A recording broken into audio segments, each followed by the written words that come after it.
Olá, tudo bem? Você já percebeu que tem pessoas que dizem que o sábado é do Antigo Testamento, que agora no Novo Testamento, o dia de repouso que celebra a ressurreição de Jesus Cristo é o domingo, porque Cristo ressuscitou neste dia. Será?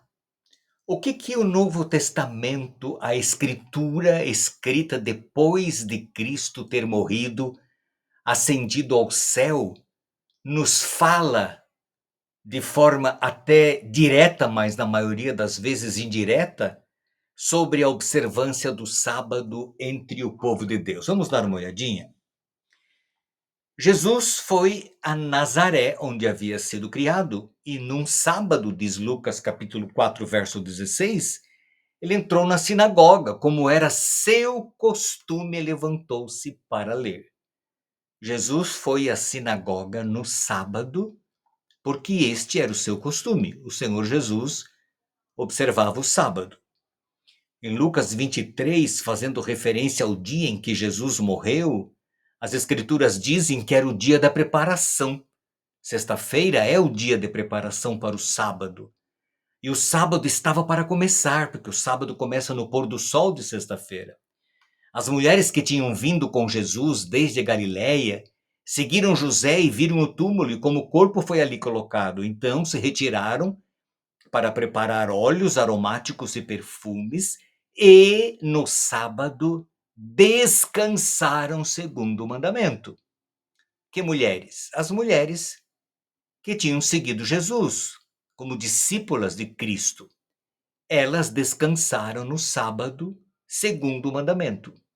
Não deu tempo para embalsamar Jesus, então elas compraram aromas, deixaram tudo pronto para fazê-lo no primeiro dia da semana, depois que o sábado terminasse. Foi assim que aconteceu, só que chegando lá o Senhor já havia ressuscitado.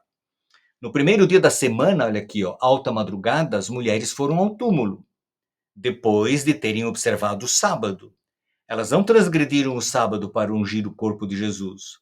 Mesmo sendo o corpo de Jesus, elas observaram o sábado, segundo o mandamento. E chegaram lá e encontraram a pedra removida do túmulo, e ao entrar não acharam o corpo do Senhor. Lucas 24, 1 a 3, por quê? Porque ele já havia ressuscitado. Em Atos, no capítulo 15, verso 21, Moisés tem em cada cidade, desde os tempos antigos, os que pregam nas sinagogas, onde é lido todos os sábados. Então, as escrituras, o Pentateuco, que foi escrito por Moisés, os 5 primeiros livros das escrituras da Bíblia, era lido todos os sábados nas sinagogas. Atos 13, 13, mas eles, saindo de Perge, chegaram a Antioquia, na Psídia, fazendo referência a Paulo. No sábado entraram na sinagoga e sentaram-se. Então, no sábado, quando eles chegaram naquela cidade, eles foram na sinagoga. Quando Paulo e Barnabé estavam saindo lá em Antioquia, as pessoas pediram que no sábado seguinte lhes falassem estas mesmas palavras, Lucas 13, 42. Então, os primeiros cristãos, muito ligados inclusive ao judaísmo raiz, eles observavam o sábado, porque era uma coisa comum, normal, era da cultura judaico-cristã a observância do sábado, o sétimo dia da semana, que Jesus observou, que seus discípulos observaram e que os apóstolos continuaram observando depois do Senhor ter ascendido ao céu. Ali em Atos 16, 13, dali fomos a Filipos, cidade da Macedônia, primeira do distrito e colônia romana. E nessa cidade, diz Paulo, eles permanecemos alguns dias. No sábado saímos da cidade para a beira do rio, onde nos pareceu haver um lugar de oração, e assentando-nos falamos às mulheres que haviam ali se reunido. Então, na cidade de Filipos não havia uma sinagoga que pudessem recebê-los. Então, eles foram para a beira do rio e ali encontraram um lugar propício para a oração. No sábado eles fizeram isso. Tendo passado por Ampífolis e Apolônia, Paulo e Silas agora chegaram a Tessalônica. Ali havia uma sinagoga dos judeus e Paulo, segundo o seu costume, foi procurá-los e por 3 sábados discutiu com eles a respeito das escrituras. Atos 17, 1 e 2. Depois disso, deixando Atenas, Paulo foi a Corinto. E todos os sábados falava na sinagoga. Paulo falava na sinagoga, persuadindo tanto a judeus como gregos. 1 Coríntios 18, 1 e 4. Todos os sábados. Assim, Paulo permaneceu em Corinto 1 ano e 6 meses, ensinando entre eles a palavra de Deus. 1 Coríntios 18 e 11. No verso anterior, nós lemos que todos os sábados ele se reunia na sinagoga em Corinto, e ali ele permaneceu 1 ano e 6 meses, reunindo-se todos os sábados, persuadindo tanto a judeus quanto a gregos de que Jesus de Nazaré era o Messias prometido pelos profetas do Antigo Testamento. No Evangelho de Mateus, no capítulo 5, 17 e 18, Jesus disse: não pensem que eu vim revogar a lei ou os profetas. Eu não vim para revogar, eu não vim para mudar, mas para cumprir. Porque em verdade lhes digo, até que o céu e a terra passem, nenhum i ou um tio jamais passará da lei até que tudo se cumpra. Se continuássemos lendo os versos seguintes, nós vamos perceber que Jesus dá exemplos dessa lei. Ele fala do adultério, ele fala de outros elementos desta lei. Então, ele está se referindo à lei dos 10 mandamentos, a lei moral, que ele mesmo havia escrito com seu dedo em tábuas de pedra, dando-as a seu povo através de Moisés lá no Monte Sinai. Eu não vim revogar, eu vim cumprir. E até que o céu e a terra passe, nenhum tio jamais passará da lei.